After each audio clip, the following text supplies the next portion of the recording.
सप्तमः सर्गः पुष्पकदर्शनम्। सवेश्मजालं बलवान् ददर्श व्यासक्तवैडूर्यसुवर्णजालं यथा महत्प्रावृषिमेघजालं विद्युत्पिनद्धं सविहङ्गजालं निवेशनानां विविधाश्च शालाः प्रधानशङ्खायुधचापशालाः मनोहराश्चापि पुनर्विशाला ददर्श वेश्मादृशु चन्द्रशालाः गृहाणि नानावसुराजितानि देवासुरैश्चापि सुपूजितानि सर्वैश्च दोषैः परिवर्जितानि कपिर्ददर्श स्वबलार्जितानि तानि प्रयत्नाभिसमाहितानि मयेय साक्षादिव निर्मितानि महीतले सर्वगुणोत्तराणि ददर्शलङ्घाधिपतेर्गृहाणि ततो ददर्शोच्छ्रितमेघरूपं मनोहरं काञ्चनचारुरूपं रक्षोऽधिपस्यात्मबलानुरूपं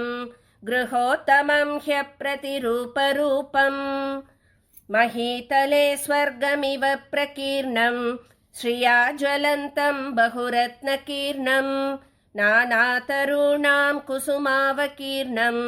गिरेरिवाग्रं रजसावकीर्णं नारीप्रवेकैरिव दीप्यमानं तडिद्भिरम्बोदवतर्च्यमानं हंसप्रवेकैरिव वाह्यमानं श्रियायुतं खे सुकृतां विमानं यथा नगाग्रं बहुधातुचित्रं यथा नभश्च ग्रहचन्द्रचित्रं ददर्शयुक्तीकृतमेघचित्रं विमानरत्नं बहुरत्नचित्रम्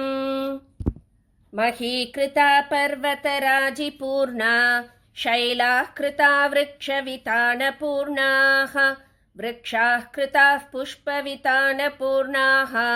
पुष्पं कृतं केसरपत्रपूर्णं कृतानि वेश्मानि च पाण्डुराणि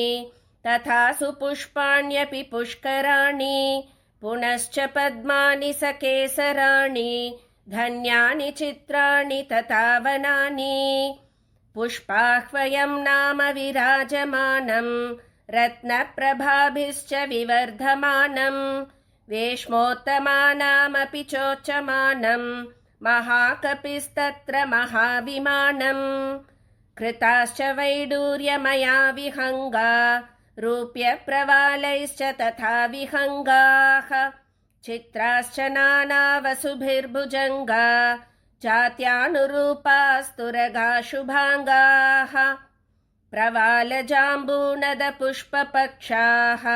सलीलमावर्जितजिह्वपक्षाः कामस्य साक्षादिव भान्ति पक्षाः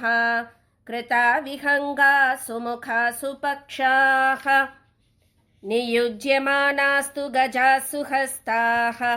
सकेसराश्चोत्पलपत्रहस्ताः बभूव देवी च कृता सुहस्ता लक्ष्मीस्तथा पद्मिनी पद्महस्ता इतीव तद्गृहमभिगम्य शोभनं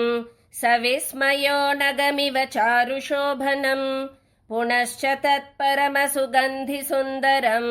हिमात्यये नगमिव चारुकन्दरं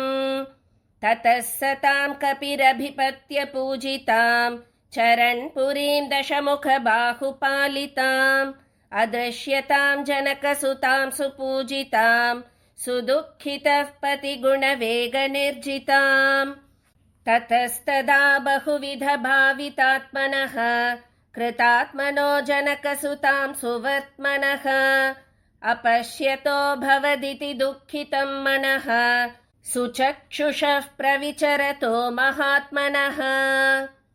इत्यार्षे श्रीमद् रामायणे वाल्मीकीये आदिकाव्ये सुन्दरकाण्डे सप्तमः सर्गः।